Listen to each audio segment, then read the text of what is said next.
اور مرد کے حوالے سارے اہم ترین کام گھر کے بیرون گھر کے دیے گئے ہیں، اللہ تعالیٰ کی طرف سے دیے گئے، اس میں بندوں کو کچھ کہنے کا حق نہیں ہے۔ الرجال قوامون علی النساء، عورتوں کا نگران مرد کو بنایا گیا ہے۔ اب سوال یہ پیدا ہوتا ہے کہ کیوں مرد کو یہ فضیلت دی گئی، کیوں مرد کو یہ مقام دیا گیا؟ اسی لیے حاضرین، حضور پاک صلی اللہ علیہ وسلم نے فرمایا مرد کو جو کام دیا گیا ہے وہ مرد کو کرنا چاہیے، مرد کے کام عورتیں کرنے لگی ہیں، اس وجہ سے ہمارے گھروں کا نظام بدل چکا ہے، ماحول بالکل خراب ہو چکا ہے۔ سرکار دو عالم صلی اللہ علیہ وسلم نے ارشاد فرمایا کہ وہ قوم بغیر چھری کے ذبح کر دی گئی، وہ قوم بغیر چھری کے ذبح کر دی گئی جس نے کسی عورت کو اپنا لیڈر بنا لیا، اپنا نگران بنا لیا، اپنا قائد بنا لیا۔ نبی کریم صلی اللہ علیہ وسلم کا فرمان ہے، تو اب غور کریں، ہم سمجھ سکتے ہیں کہ کون کیا کام کر سکتا ہے، اللہ رسول بہتر جانتے ہیں۔ اسی لیے ایمان والوں کو حکم دیا گیا کہ تم عورتوں کے نگران ہو۔ اب جب نگران ہے تو پھر نگرانی بھی کرنی چاہیے، ایسا نہیں ہے کہ بے حیا عورتوں کو رکھ دیا جائے، ان کے لباس کا کوئی اہتمام نہ کیا جائے، بے پردہ باہر نکل رہی ہیں عورتیں تو وہ خاموش ہو جائے، عورتیں فونوں پر دوسروں سے گفتگو کر رہی ہیں تو مرد خاموش ہے۔ اس قسم کے اگر بے حیائی کے کام ہوں گے اور مرد نگرانی نہیں کرے گا، یعنی ان کو پیار محبت سے سمجھائے گا نہیں، بتائے گا نہیں، تو ظاہر ہے بات ہے کہ معاملہ خراب ہو جائے گا۔ تو فضیلت جو دی گئی ہے اس کی دو وجہ قرآن پاک میں بیان کی گئی، بما فضل اللہ بعضهم علی بعض، مرد کو جو نگرانی کا درجہ دیا گیا، امیر بنایا گیا، حاکم بنایا گیا، گھر کا ذمہ دار بنایا گیا، اس کی ایک وجہ یہ ہے کہ اللہ نے یہ فضیلت دی ہے۔ تو یہ فضیلت جو ہے اللہ تعالیٰ کی طرف سے، اس کو فضیلت وہابی کہتے ہیں، وہب یعنی عطائی، تو یہ عطائی فضیلت ہے، رب کی طرف سے ملی ہے۔ ایسے ہی جیسے کہ اللہ نے ہم کو ایمان دیا، کبھی ہم نے مانگا نہیں تھا مگر خالق کائنات نے اپنی عطا سے، اپنے کرم سے عطا فرمایا، مسلمان بنایا۔ اور یہ ایسا ہی ہے جیسے کہ اللہ تعالیٰ نے ہم کو انسان بنایا، کوئی جانور بنا دیا ہوتا تو ہم کو تو پتہ بھی نہیں ہوتا کہ انسان بھی بنتے، احساس بھی نہ ہوتا، لیکن اللہ تعالیٰ نے اپنی عطا سے دیا، تو جیسے اللہ نے اپنی عطا سے ہم کو انسان بنایا، اپنی عطا سے ہم کو مسلمان بنایا، ویسے ہی اللہ تعالیٰ نے مرد کو یہ فضیلت عطا فرمائی کہ وہ گھر کا ذمہ دار ہے، اور عورتوں سے بڑھ کر مرد کی فضیلت ہے۔ ایک بات تو یہ ہے۔ دوسری وجہ فرمایا وَبِمَا أَنفَقُوا مِنْ أَمْوَالِهِمْ، اس وجہ سے کہ مردوں نے اپنے مال میں سے اپنے گھر والوں پر خرچ کیا ہے۔ آپ دنیا بھر میں دیکھیے، مرد اپنا مال خرچ کرتا ہے اور اپنی بیوی، بچے، بہن، ماں وغیرہ ان کو گھر میں بٹھا کر باضابطہ ایک ذمہ دار اور ایک ملکہ کی طرح ان کی پرورش کرتا ہے، ان کی خدمت کرتا ہے۔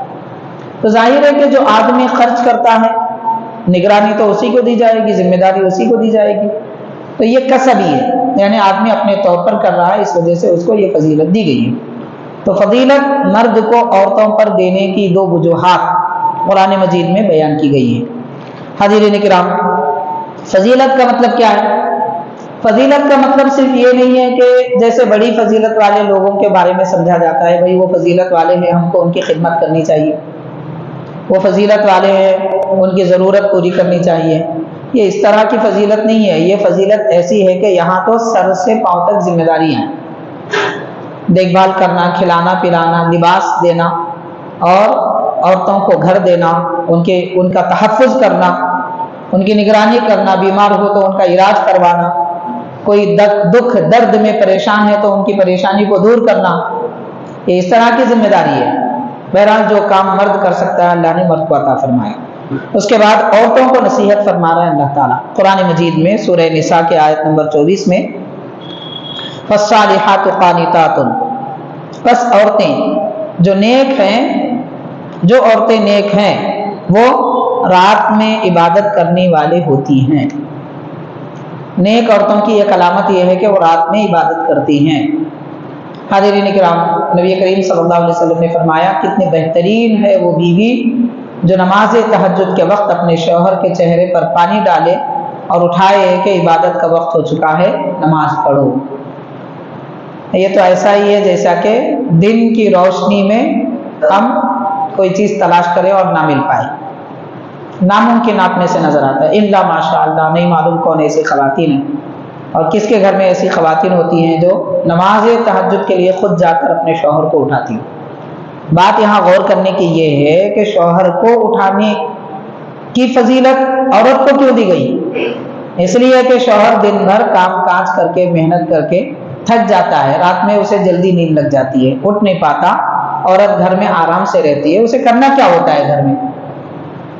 بس گھر کا کام، 400 گز بھی رہا گھر تو گھر کا کام ہی ہے، اس سے باہر تو اس کو جانا نہیں ہوتا ہے، آرام کا کام ہے، کوئی مشکل درپیش نہیں ہے، اس کی استطاعت اور اس کی طاقت کے مطابق کا کام ہے۔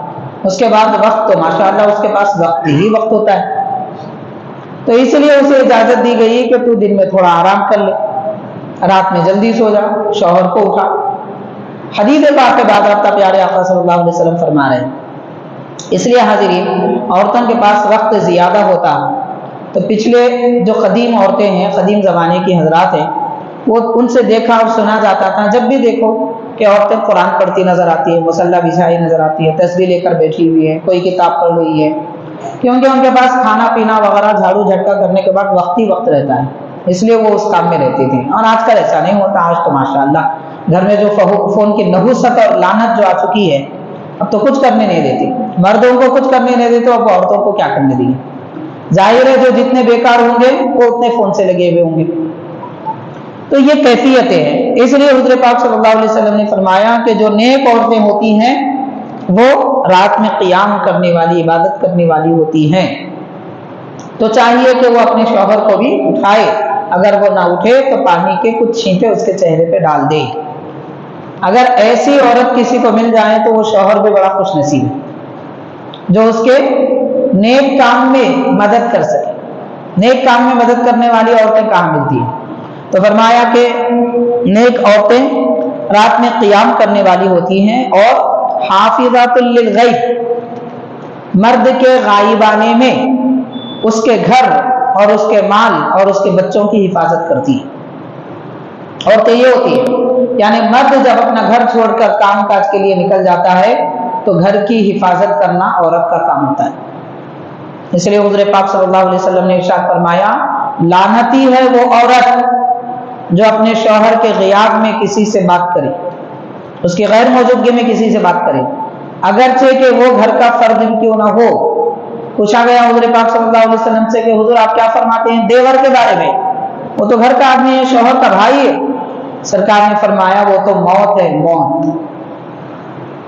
اب غور کیا جائے کہ کیا ایسا ماحول جو حبیب کریم صلی اللہ علیہ وسلم پسند فرماتے ہیں، چاہتے ہیں، وہ ماحول ہمارے گھروں میں موجود ہے؟ پردہ، کیسا پردہ ہوتا ہے، اور حفاظت شوہر کے گھر کی، مال کی کیسے کی جاتی ہے؟ تو نیک عورتیں وہ ہیں جو شوہر کے غیاب میں حفاظت کرنے والی ہوتی ہیں، ان چیزوں کی بما حفظ اللہ، کہ جس کی اللہ تعالیٰ نے حفاظت فرمائی، یعنی اللہ تعالیٰ نے عورت کو حفاظت، تحفظ دیا، اس کی عزت کو تحفظ دیا، اس کے بال بچوں کو تحفظ دیا۔ تو شوہر کا مال عورت کے پاس ہوتا ہے، گھر میں اس کی حفاظت کرے، بے دریغ خرچ نہ کرے، بغیر پوچھے بلا وجہ خرچ نہ کرے۔ یہ ساری تفصیلات اس میں بیان کی گئی ایک مختصر لفظ میں۔ پھر فرمایا اللہ تعالیٰ نے، یہاں سے جو باتیں بیان کی جا رہی ہیں آیت پاک کے دوسرے جملے میں، یہ اس حالت اور کیفیت میں ہے جبکہ کسی میاں بیوی وغیرہ کے درمیان میں کوئی نا اتفاقی، ناچاقی ہو جائے اور دونوں ایک دوسرے کو ناپسند کرنے لگے، طبیعتوں میں ملاپ نہ ہو، غلط فہمی ہو جائے، ایسے معاملات اگر ہوتے ہیں، یا عورت شوہر کی نافرمان ہو جائے۔ اب اس دور میں تو دیکھا جاتا ہے کہ تقریباً شادی شدہ لڑکیاں اپنے شوہر کا گھر چھوڑ رہی ہے، ماں باپ کے پاس بیٹھ رہی ہے۔ اس کو کہتے ہیں نشوز، قرآن پاک نے اس کو نشوز کہا۔ نشوز کا مطلب نافرمان۔ اس عورت کو نافرمان کہا گیا جو شوہر کی اجازت کے بغیر گھر کے باہر نکلتی ہے۔ اجازت کے بغیر جو گھر کے باہر نکلتی ہے اس کو نافرمان کہا گیا۔ اب غور کریں کہ چونکہ شوہر اس کا ذمہ دار ہے، اس کے سارے خرچ اٹھاتا ہے، حفاظت کرتا ہے، تو ظاہر ہے کہ جو ذمہ دار ہیں ان کو اطلاع دینی چاہیے، فطرت ہے انسان کی۔ کوئی کہے یہ تو زبردستی ہے عورت پر، کوئی بات نہیں، آپ کی دکان پہ آپ کے پاس کام کرنے والے 4 لوگ دکان پہ بیٹھے رہے اور اچانک بولے بغیر چلے جائیں، آپ برداشت کریں گے؟ کوئی برداشت نہیں کرتا۔ بولے بغیر نکلنے کی تو اتنا ظلم، اتنی زبردستی آج کل ہو رہی ہے کہ ملٹی نیشنل کمپنیوں میں وہ تو گیٹ ہی بند ہوتی ہے، لاک ہوتا ہے، بغیر اجازت کے نکل ہی نہیں سکتے۔ اگر نکل جائیں تو پھر باضابطہ ان کی تنخواہ کٹتی ہے، 1 سے 2 مرتبہ ہو جائے تو ان کو نکال دیا جاتا ہے نوکری سے۔ یہ ظلم نہیں ہے؟ جب یہ ظلم نہیں ہے کہ آپ ذمہ دار ہیں، آپ کی اجازت کے بغیر آپ کا ملازم نہ جائے، تو بھی یہ کیسے ظلم ہو سکتا ہے کہ بیوی شوہر کی اجازت کے بغیر گھر سے باہر جائے تو ظلم ہو جائے؟ تو انسان کو ایک طرف نہیں دیکھنا چاہیے۔ جب کوئی اعتراض، کوئی سوال اسلام پہ پیدا ہو رہا ہے تو فوراً ماحول پہ ڈھالے۔ یہ کوئی دودھ کے دھلے ہوئے لوگ نہیں ہیں جو اسلام پر اعتراض کر رہے ہیں، سب سے بدتر تو وہی قوم ہے اور سب سے نابکار وہی قوم ہے جو اسلام پہ اعتراض کرتی ہے، قانون پر اعتراض کرتی ہے۔ تو وہ خود کئی گناہوں میں مبتلا ہیں، کئی نافرمانیوں میں مبتلا ہیں، ہر قسم کے ظالم ہیں، وہ کیا پاک اسلام کو اس پر اعتراض کریں گے، اس کو برا کہہ سکیں گے؟ تو لوگوں کی باتوں سے متاثر نہیں ہونا چاہیے۔ آج کل ہوتا کیا ہے، ہماری مسلم قوم کو کچھ معلوم نہیں، جو بولے سن لیتے، ٹی ویوں پہ ڈیبیٹس دیکھ لیے متاثر ہو گئے، کوئی اعلان کر دیا اس کی بات سن کے متاثر ہو گئے، کہنے لگے اور ہو صحیح ہے بھائی، ہمارے مولوی صاحب جو ہیں ہم پہ ظلم کر رہے ہیں۔ مولوی صاحب اللہ رسول کی بات بولتے، تو اب آپ اللہ رسول کو کیا بولنا چاہیں گے؟ جو بولنا ہے بولیے، اسلام میں نہیں رہیں گے، مسلمان نہیں رہیں گے، دنیا گزر جائے گی، قبر میں جانے کے بعد پتہ چلے گا کیا کرنا تھا کیا نہیں کرنا تھا۔ تو بہرحال حاضرین کرام، اللہ کا دیا ہوا کوئی قانون کمزور نہیں ہے۔ اللہ تعالیٰ کے دیے ہوئے کسی قانون میں کسی پر حق تلفی نہیں کی جاتی، کسی کا حق چھینا نہیں جاتا بلکہ حق دیا جاتا ہے۔ تو یہ قانون خالق کائنات نے بیان فرمایا۔ تو بہرحال عرض کرنے کا مطلب یہ ہے کہ جب کوئی ناچاقی کا ماحول پیدا ہو جائے، عورت شوہر کی بات نہ مانے، انکار کر دے، کوئی بھی بات کیوں نہ ہو جو اسلام میں جائز ہے، وہ بات اگر شوہر کہے بیوی کو کہ تم اپنے ماں باپ کے گھر نہ جاؤ، تو بیوی کو ماننا ضروری ہے۔ یہ اور بات ہے کہ شوہر کو ایسا نہیں کہنا چاہیے، لیکن کہہ دیا تو بیوی کو ماننا ضروری ہے۔ اگر کہہ رہا ہے تو شوہر گناہگار ہے، اس لیے کہ جب نکاح ہو جائے تو اسلامی قانون باضابطہ ہر ہفتے میں 1 مرتبہ شوہر اپنی بیوی کو اس کے ماں باپ کے پاس بھیجے۔ لے جانا اس پہ ضروری نہیں ہے، بھیجنا چاہیے، وہ کیسے بھی جائے، چاہے خود لے جائے، بیٹے کے ساتھ بھیجے، محرم کے ساتھ بھیجے، اس کے والد آ کے لے لیں، کوئی بھی صورت ہو۔ لیکن شوہر کہے کہ میں اپنی بیوی کو گھر میں بھیجتا ماں باپ کے پاس، تو وہ گناہگار ہے۔ تو یہ گناہگار تو ہے، مگر کہہ دے کہ تم نہ جاؤ تو پھر بیوی پر لازم ہے کہ اس کی اجازت کے بغیر نہ جائے۔ قانون ہے، اس کو ماننا پڑے گا، کیونکہ وہ ذمہ دار ہے، کیونکہ وہ اس کا خرچ اٹھاتا ہے، کیونکہ وہ اس کی حفاظت کرتا ہے۔ ساری ذمہ داری جب لیا ہوا ہے تو اس کو اتنا تو حق پہنچتا ہے۔ یہ قانون خدا بندی ہے۔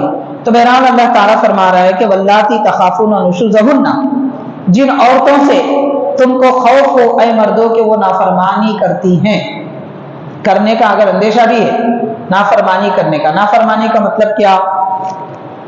نافرمانی کا مطلب ضرورت سے زیادہ عورتوں سے کام لے اور وہ نہ کرے، اس کو نافرمانی نہیں کہتے۔ جیسے آج کل ہمارے معاشرے میں ہوتا ہے، گھر میں بہو آ گئی تو ساس کے کپڑے، سسر کے کپڑے، دیور کے کپڑے، بڑوں کے کپڑے، چھوٹوں کے کپڑے، سارے کپڑے ایک عورت پہ ڈال دیتے ہیں، اس کو دھونے کے لیے کہتے ہیں۔ ظلم ہے یہ۔ شوہر کہے تو شوہر بھی ظالم ہے، ظالم ہے شوہر۔ بیوی پر صرف شوہر کے کپڑے دھونا ضروری ہے، شوہر کا کام کرنا، اس کی خدمت کرنا ضروری ہے۔ ہاں، شوہر اگر چاہتا ہے اپنے ماں باپ کی خدمت کرے تو چاہیے کہ وہ بیوی سے گزارش کرے، گزارش ہی کر سکتا ہے، حکم نہیں دے سکتا۔ گزارش کرے کہ میرے والدین ہیں، تمہارے والد کی طرح ہیں، تمہاری والدہ کی طرح ہیں، ان کے بھی دھو دو، وہ شوق سے دھو لے۔ اور گھر میں بہو خوشی سے رہ کر خوشیاں گھر میں پھیلانا چاہتی ہے تو کر لے کام، کوئی حرج نہیں، لیکن لازم نہیں ہے۔ یہ بھی صرف والدین کے متعلق ہے، باقی دوسرے بھائی بہن وغیرہ ان کا کوئی کام کرنا گھر کی بہو پر لازم نہیں ہے۔ اگر کوئی کراتا ہے دوسروں کے کام تو وہ ظالم ہے، شوہر بھی ظالم ہے، ساس سسر کرا رہے ہیں تو وہ بھی ظالم ہے، بالکل دین اسلام کے خلاف۔ تو حاضرین کرام، نافرمانی کا مطلب یہ ہے کہ جو کام جائز ہے وہ کرنے سے روکے۔ جیسے بیوی کہے کہ میں کھانا نہیں بناؤں گی تو وہ نافرمان ہے، بیوی کہے کہ میں شوہر کی خدمت نہیں کروں گی، نافرمان ہے۔ تو جن عورتوں سے مردوں کو نافرمانی کا خوف ہو تو کیا کرے؟ قرآن مجید کہتا ہے فَعِذُوهُنَّ، اے لوگوں پہلے ان کو نصیحت کرو، پہلے ان کو نصیحت کرو۔ حاضرین، نصیحت کس کو کہتے ہیں؟ نصیحت کا اصل معنی کیا ہوتا ہے؟ وہ کلام جو نرمی سے کہا جائے اس کو نصیحت کہتے ہیں۔ جو بات نرمی سے کہی جاتی ہے اس کو نصیحت کہتے ہیں۔ روب جھاڑ کے بول رہے، گالی گلوچ کر کے بول رہے، اس کو نصیحت نہیں کہتے۔ وہ کلام جو نرمی سے کہا جائے اور وہ کلام جو سخت دل پر بھی اثر کرے اس کو نصیحت کہتے ہیں۔ تو نصیحت کا یہ معنی ہوتا ہے۔ تو پہلے یہ کہ ان کو نصیحت کرے عورتوں کو شوہر، اگر وہ نہ مانے وَاهْجُرُوهُنَّ فِي الْمَضَاجِعِ، تو بیوی اگر نافرمانی کر رہی ہے، گھر کا ماحول درست نہیں کر رہی ہے، بے حیائی کے کام کر رہی ہے، اجنبیوں سے بات چیت کر رہی ہے، کوئی بھی ایسے کام اگر ہو رہے ہیں تو شوہر کا کام ہے کہ وہ بیوی کو اپنے بستر سے علیحدہ کر دے۔ یہ ناراضی جتانے کا ایک طریقہ ہے۔ قرآن پاک کہہ رہا ہے، فرمان خداوندی ہے کہ بستر سے علیحدہ کر دے، اس پر بھی نہ مانے۔ تیسرا طریقہ، پہلے نصیحت کرے، دوسری مرتبہ بستر سے علیحدہ کر دے، اور تیسری بار وَاضْرِبُوهُنَّ، ان کو مارے، مگر حدیث پاک میں آتا ہے ایسا مارے کہ نشان نہ آئے۔ اس سے یہ معلوم ہوتا ہے کہ عورت نافرمان ہو جائے تو شوہر کو مارنے کا حق ہے، قرآن مجید کہتا ہے، لیکن اس کی تاکید اور اس کی وضاحت بھی کر دی گئی کہ نشان نہ آئے۔ تو شوہر اگر غلطی پر، نافرمانی پر، اس سے پہلے کہ پہلے اسے نصیحت کر چکا ہو، پھر اس کے بعد بستر سے علیحدہ رکھا ہو، اس کے بعد یہ درجہ ہے۔ ایسا نہیں ہے کہ بات بات پہ ہاتھ اٹھائے، بات بات پہ مارنے لگے، وہ تو شرابی کرتے ہیں۔ تھوڑی تھوڑی بات پہ بیویوں پہ ہاتھ اٹھانے والے تو بے حیا انسان ہوتے ہیں۔ ہمارے آقا رحمت للعالمین صلی اللہ علیہ وسلم کی 11 ازواج مطہرات ہیں، وہ خود پاک ہے، سرکار بھی پاک ہے، کبھی نبی پاک صلی اللہ علیہ وسلم نے ان کو غصے سے بھی بات نہیں کیا۔ اب مارنا جھڑکنا وہ تو بہت دور کی بات ہے، بڑی بات ہے، توقع بھی نہیں، تصور بھی نہیں کیا جا سکتا۔ کبھی جھڑک کے بھی حضور نے، غصے سے بھی حضور نے ان سے بات نہیں فرمائی، تو وہ کتنی اطاعت گزار ہوں گی اور سرکار کتنے مہربان ہیں۔ تو زندگی گزارنے کے لیے پیارے نبی صلی اللہ علیہ وسلم کی اخلاق کریمانہ اور آپ کے پاک مزاج کو اختیار کرنا چاہیے۔ بہرحال حاضرین کرام، بعض اوقات ہماری زندگی کے ہم سفر کبھی غصے والے ہوتے ہیں، کبھی جلدی بات نہیں ماننے والے ہوتے ہیں۔ ایسے موقع پہ اگر، کیونکہ ہر ایک کا مزاج، ہر ایک کی طبیعت ایک جیسی نہیں ہوتی، ان لوگوں کے لیے یہ کہا جا رہا ہے۔ یوں سمجھ لیجئے کہ ایک آدمی، ایک کسان کو دیکھ لیجئے آپ، اس کے گھر میں اگر 15-20 گائے بیل ہوں، کوئی ایک ایسا جانور ہوتا ہے کہ اس کے گلے میں لکڑی ڈال دی جاتی ہے، گلے میں رسی ڈال کے لکڑی ڈال دی جاتی ہے، کیونکہ وہ سارے لوگوں کو بہکاتا ہے، غلط راستے پہ خود چلتا ہے اور دوسرے بھی اس کے پیچھے چلے جاتے ہیں، اس کو سیدھے راستے پہ چلانے کے لیے اس طرح کی ضرورت پڑتی ہے۔ تو مزاج ہر ایک کا الگ الگ ہوتا ہے، اللہ تعالیٰ بہتر جانتا ہے مزاج کس قسم کے لوگ ہوتے ہیں۔ انسان بھی جو بنایا گیا ہے نا، ایک مٹی سے نہیں بنایا گیا۔ اللہ تعالیٰ نے جب انسان کو پیدا کرنے کا ارادہ فرمایا، اللہ تعالیٰ اپنی دست قدرت سے، دست سے مراد حقیقت میں ہاتھ نہیں ہے، اللہ تعالیٰ کی قدرت کا دست پاک، تو اللہ تعالیٰ نے اپنے دست قدرت سے ساری مٹی کا خلاصہ اپنے دست پاک میں لیا۔ تو اس کے بعد حضرت آدم علیہ السلام کا وجود مبارک بنایا گیا۔ اس لیے حضرت آدم علیہ السلام کے اولاد میں گورے بھی ہیں، کالے بھی ہیں، سخت بھی ہیں، نرم بھی ہیں، اور ہر قسم کے لوگ پائے جاتے ہیں. یعنی مٹی میں جیسی تاثیر ہے انسان میں ویسی تاثیر ہے. جو جس مٹی سے بنا ہے اس کے اندر وہ تاثیر ہوتی ہے. کسی کے اندر سختی ہوتی ہے، کسی کے اندر بے انتہا نرمی ہوتی ہے، کسی کے اندر خوشبو ہوتی ہے، کسی کے اندر بدبو ہوتی ہے، مزاج میں، طبیعت میں. تو یہ مٹی کی خاصیت ہے. لیکن اسلام جب آیا ہے ساری مٹی سے بنے انسانوں کو ایک کرنا چاہتا ہے، ایک جیسا، سب ایک جیسے ہونا ہو سکتے ہیں اگر دین اسلام کے احکام کو مانیں اور اپنی طبیعت کو اسلام کے مطابق بنائیں. سب ایک جیسے ہو سکتے ہیں، سب کا مزاج ایک جیسا ہو سکتا ہے. بہرحال حاضرین کرام، تو چونکہ ہر ایک کی طبیعت اور مزاج ایک جیسی نہیں ہوتی، ایسے سخت دل یا سخت مزاج والوں کے لیے یہ کہا گیا وَاضْرِبُوهُنَّ. وہ سیدھی بات سے نہ مانے تو ماریے، مگر ماننے کی بھی حد رکھی گئی. اب اس پر بھی کوئی غیر اعتراض کر سکتے ہیں، ارے دیکھو اسلام کیا ہے، قرآن مجید میں عورتوں کو مارنے کا حکم ہے. یہ کیا تعجب کی بات ہے. آپ غور کیجئے، آج فلسطین کے دودھ پیتے بچوں کو بم گرائے جا رہے ہیں. ایسی ظالم قوم ہم مسلمانوں کو سبق سکھائے گی، ہم مسلمانوں کو ہمدردی کا درس دے گی. تم سے تو دودھ پیتے بچے دیکھے نہیں جاتے، تم اتنی دشمنی کرتے ہو اور اسلام پہ اعتراض کرتے ہیں. اسلام عورتوں کو مارنے کا حکم دیتا ہے. حاضرین کرام، ایک جانور بھی بات نہ سنے اسے مارا جاتا ہے. آپ کا پالتو کبوتر بار بار اڑنا چاہے تو آپ اسے باندھ کے رکھتے ہیں. مرغی رات میں گھر میں نہیں آئے 2-3 دن تک باندھ کے رکھتے ہیں. آپ کی بکری اگر باہر چلی جائے نہ سنے تو بھی باندھ کے رکھتے ہیں. تو کیا یہ ظلم ہے؟ اپنی چیز کی ہم حفاظت کرتے ہیں. اور آپ کون ہوتے ہیں جو ہمارے معاملات میں دخل اندازی کرے؟ ہماری باتوں، ہمارے گھر کی باتوں میں آپ بولنے والے کون ہوتے ہیں؟ آپ کو کیا حق دیا ہے؟ کس نے حق دیا ہے بولنے کا؟ آپ اپنے گھر درست کر لیجئے، اپنی زندگی اچھی کر لیجئے. اہل اسلام کی زندگیوں میں جھانکنے کی ضرورت نہیں ہے غیروں کو. ہم سنتے رہیں گے تو وہ بولتے رہیں گے، اور سن کے اس کو صحیح سمجھتے رہیں گے تو دین بھی ختم ہو جائے گا، مسلمانی بھی ختم ہو جائے گی. اللہ کا کلام ہے بس، رب نے جو فرمایا وہ صحیح ہے. یہ کہ ہر ایک کا اپنا حکم الگ ہوتا ہے. سب کے لیے ایسا کرو حکم تھوڑی دیا گیا. جو نافرمان ہیں ان کے لیے حکم دیا گیا. ہوتے ہیں نافرمان، اگر کسی کو نافرمان کون ہوتے ہیں نہیں سمجھ میں آ رہا تو ان کو زندگی میں اللہ تعالیٰ بتا دے، سمجھا دے اللہ تعالیٰ ان کو کیا عورتیں کس کے گھر میں کیسے نافرمان ہوتے ہیں. تمہارے گھر میں اللہ تعالیٰ بھی ایسی کوئی عورت کو بھیج دے، تب تم کو سمجھ میں آئے گا اللہ تعالیٰ نے یہ حکم کیوں دیا، ورنہ نہیں سمجھ میں آئے گا. تو بہرحال قرآن مجید پر، اسلام پر کوئی اعتراض نہیں. جو حق ہے وہ حق ہے، جو رب نے فرمایا وہ صحیح ہے، ختم.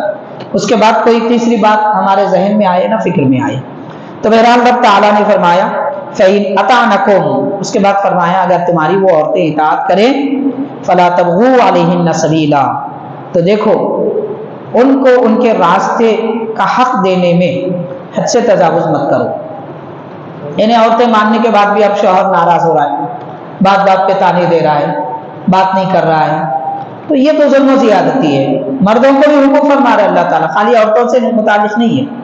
اگر وہ تمہاری اطاعت گزار بن جائیں، تمہاری بات مان لیں، تو اب تمہارا غصہ پھونک دیجئے، ناراضی دور کر دیجئے، اب اچھے بن جاؤ، خوش اخلاق بن جاؤ. یہ بھی مردوں کی ذمہ داری بنتی ہے. ان اللہ کان علیٰ کبیرا، بے شک اللہ تعالیٰ بلند و بالا ہے اور بڑی عظمتوں والا ہے. اس آیت پاک کے تحت میں 2 احادیث پاک بیان کی گئی ہیں. ان میں سے ایک یہ ہے کہ حضرت سعد بن رباع رضی اللہ تعالیٰ عنہ انصار صحابہ کرام میں سے اور نقبا میں سے. نقبا مطلب تقریباً 14 ایسے نقبا ہیں مدینہ پاک میں جو حضور پاک صلی اللہ علیہ وسلم مدینہ شریف آنے سے پہلے مکے میں آ کر یہ حضرات ایمان لا چکے تھے، اور ہر ایک قبیلے کے سردار تھے. اور ان کی کوششوں سے مدینہ پاک کے انصار صحابہ اکرام ایمان لائے تھے. کئی قبیلے سرکار جیسے ہجرت فرما گئے، قبیلے مدینہ پاک کے ایمان لا لیے. تو یہ جو حضرات تھے پہلے ہی سے جا کر وہاں پر ماحول بنائے تھے، رہتے مدینہ پاک میں تھے، رات کے اندھیرے میں اچانک آ جاتے تھے اور ایمان لاتے، حضور کی تعلیم سیکھتے، پھر صبح ہونے سے پہلے نکل جاتے تھے. یہ کام یہ حضرات کیا کرتے تھے۔ ان میں سے ایک حضرت سعد رضی اللہ تعالیٰ عنہ، تو ان کے متعلق آتا ہے کہ ایک مرتبہ آپ نے اپنی اہلیہ پر ہاتھ اٹھایا، کسی وجہ سے ان کو آپ نے ایک گال پر ہاتھ مارا، تمانچہ مارا، تو ان کے والد لے کر ان کی بیٹی کو، ایمان لا چکے تھے دونوں، ان کی بیٹی کو لے کر حضور کی خدمت میں آئے، عرض کیا کہ حضور سعد نے ان کو تھپڑ مارا ہے۔ تو پیارے آقا صلی اللہ علیہ وسلم رحمۃ للعالمین جلال میں آئے، فرمانے لگے ہم بدلہ لیں گے۔ سرکار دیکھیے خواتین کی طرفداری فرماتے ہیں، حضور نے فرمایا ہم بدلہ لیں گے۔ تو جیسے سرکار نے یہ فرمایا، یہ آیت کریمہ نازل ہوئی کہ عورتیں اگر نافرمان ہو جائے انہیں نصیحت کرو، ان کو بستر سے علیحدہ رکھو، نہ سنیں تو مارو۔ تو یہ آیت کریمہ نازل ہونے کے بعد پیارے آقا صلی اللہ علیہ وسلم نے فرمایا اردنا امرن، ہم نے ایک چیز کا ارادہ کیا تھا، یعنی بدلہ لیں گے۔ حضرت سعد کی اہلیہ کو بولیں گے کہ وہ سعد کو تمانچہ مارے، ہم نے یہ ارادہ کیا تھا، لیکن سرکار فرما رہے ہیں وَأَرَادَ اللَّهُ أَمْرًا، اور اللہ تعالیٰ نے ایک دوسری بات کا ارادہ فرمایا۔ پھر اس کے بعد فرماتے ہیں کہ جس کام کا ارادہ رب نے فرمایا وہی خیر ہے۔ یعنی آیت پاک سے، حدیث پاک سے پورا خلاصہ یہ معلوم ہوتا ہے کہ مرد چونکہ ذمہ دار ہے گھر کی خواتین کا، تو وہ ضرورت پڑنے پر سمجھانے کے لیے اور واقعتاً اصلاح کرنا مقصد ہے تو وہ تھوڑا سا ایسی مار سکتا ہے کہ جس سے نشان نہ آئے۔ حاضرین کرام، اور ایک حدیث پاک میں آتا ہے کہ ایک صحابی حضور پاک صلی اللہ علیہ وسلم کی خدمت میں آئے، آ کے عرض کرنے لگے کہ یا رسول اللہ صلی اللہ علیہ وسلم، میری بیوی ایسی ہے کہ کوئی دوسرا اگر اتفاقاً، شاید وہ کیا معاملہ تھا بہتر جانے کے، کوئی دوسرے کا ہاتھ اگر انہیں مس کرے، ہاتھ لگ جائے تو وہ برا نہیں سمجھتی۔ وہ کیفیت انہوں نے دیکھا تھا اس لیے کہا، تو سرکار نے ارشاد فرمایا طلقا، اگر ایسی ہے بد اخلاق تو چھوڑ دو، طلاق دے دو، کیونکہ بد اخلاق اگر گھر کی عورتیں رہیں گی، بے شرم اور بے حیا گھر کی عورتیں رہیں گی، عورت کا نام ہی حیا ہے، اگر اس میں حیا نہ ہو تو پھر ماحول سارا خراب ہو جائے گا، گھر کا ماحول، باہر کا ماحول، اولاد کا ماحول، سب کچھ خراب ہو جائے گا۔ اس پر ایک بات یاد آ رہی ہے، میں بعد میں عرض کروں گا۔ تو حاضرین، پھر وہ صحابی نے عرض کیا حضور میں اپنی بیوی سے محبت کرتا ہوں، تو سرکار نے فرمایا ٹھیک ہے، روکے رکھو، طلاق مت دو۔ پھر کیا فرمایا کہ تم کوشش یہ کرو کہ ان کو اچھی طرح سمجھاؤ اور ان کو حیادار بناؤ۔ تو حاضرین کرام، ہمارے معاشرے میں جب تک خواتین باحیا رہی، حیادار رہی، تب تک مسلمانوں میں غیرت، شجاعت، بہادری اور دین سے محبت موجود رہی۔ لکھا جاتا ہے باضابطہ ایک یہودی جاسوس ہے، اس کا نام ہمفرے، بڑا جاسوس ہے، قریب 90 سال پہلے کی یہ بات ہے، تقریباً 90 سال پہلے۔ وہ کہہ رہا ہے کہ ہمفرے، میں مسلمان معاشرے میں اپنی زندگی گزارا اور مسلمانوں کی بہادری اور دین پر مر مٹنے کی جو کیفیت ہے، ان کے دین سے محبت کا جو حال ہے، یہ کس وجہ سے ہے یہ جانتا رہا، اس کوشش میں رہا۔ تو عمر کا کئی حصہ گزار دیا، غالباً 10-20 سال۔ اس کے بعد ایک بڑی میٹنگ یہودیوں کے علماء کی ہوئی، چونکہ اس جاسوس کو اسی کام پہ مامور کیا گیا تھا۔ کئی لوگ اب مشورہ دینے لگے کیا کیا جائے، یہ یہودیوں کا کام ہی یہ ہے کہ وہ ہر وقت مسلمانوں کو کمزور کرنے اور دین سے دور کرنے کی کوشش میں لگے رہتے ہیں، ان کا پیسہ، ان کا دماغ، ان کی عقل سب اسی پہ استعمال ہوتا ہے۔ تو جب وہ کرنے لگے، بڑے لوگ بیٹھے، تحقیق ہونے لگی، گفتگو ہونے لگی، تو اس شخص نے کہا کہ میں اپنی عمر کا ایک حصہ ان لوگوں میں گزارا ہوں، ان کے پاس جو بہادری ہے، شجاعت ہے اور دین سے محبت ہے، اللہ تعالیٰ سے، اللہ کے نبی سے محبت ہے، یہ محبت کی وجہ مجھے صرف ایک ہی سمجھ میں آئی، وہ کیا ہے؟ وہ یہ ہے کہ مسلمان شرم اور حیا والی ماؤں کا دودھ پیتے ہیں۔ اگر ان کو بزدل بنانا ہے اور ان کو دین سے دور کرنا ہے، اللہ رسول کی محبت ان کے دل سے نکالنا ہے، عورتوں کو بے حیا بناؤ۔ تو مسلمان عورتوں کو بے حیا بنانے کے لیے ٹیلی ویژن نکالا گیا، اور یہ لوگ یہودی ہر 40 سال میں ایک مرتبہ ایسی بڑی میٹنگ کرتے ہیں، اور 40 سال کے بعد کیا کرنا ہے وہ منصوبہ بناتے ہیں۔ تو یہ منصوبہ عورتوں کو بے حیا بنانے کا 90 سال پہلے کیا گیا تھا، اور آج ہم دیکھ رہے ہیں کہ کون سا گھر ایسا ہے جہاں ٹیلی ویژن نہ ہو، اور کون سا ایسا گھر ہے جہاں پر انٹرنیٹ نہ ہو۔ بے حیائی عام ہے، اور اس کے ساتھ یہ دنیاوی تعلیم ہے۔ دنیاوی تعلیم میں کالج، اسکول وغیرہ میں کمبائنڈ تعلیم، مرد عورتیں، لڑکیاں ایک ساتھ پڑھائی کرنا، حیا کا جنازہ نکال دیا گیا ہے، حیا کی چادر تار کر دی گئی ہے۔ حیا کس کو کہتے ہیں آج تو لڑکیوں کو معلوم نہ لڑکوں کو معلوم۔ اسی لیے فیس بک پہ اکاؤنٹس عورتوں کے پائے جا رہے ہیں، لڑکیوں کے پائے جا رہے ہیں، فوٹوز رکھتے ہیں، نام اپنا نام سے رکھتے ہیں فیس بک، اور سوشل میڈیا پہ پھیلے ہوئے۔ مردوں کا واٹس ایپ گروپ رہتا ہے، اس میں عورتیں، یہ بے حیائی نہیں ہے تو اور کیا ہے؟ حیادار عورت کیسی ہوتی ہے؟ اپنی نانی دادی کو یاد کر لیجئے، بس اور کچھ نہیں کہہ سکیں گے۔ تو حاضرین کرام، یہ کوشش ہوتی ہے یہودیوں کی کہ کسی بھی طریقے سے مسلمانوں کو دین سے دور کر دیا جائے، تو ان کی سازشوں کو سمجھنا بھی ضروری ہے، اور ان سازشوں سے بچنا بھی ضروری ہے۔ اور اس زمانے میں مسلمانوں کو دین سے دور کرنے کا جو سب سے بڑا آلہ ہے، شیطان ہے، وہ فون ہے۔ فون سے خود کو بھی اور اپنے بال بچوں کو بھی، اپنے گھر کی خواتین کو بھی دور رکھے، اسی میں سلامتی ہے۔ واقعتاً اگر فون ضرورت ہے تو پھر ضرورت کو ضرورت کے مطابق استعمال کرنا چاہیے۔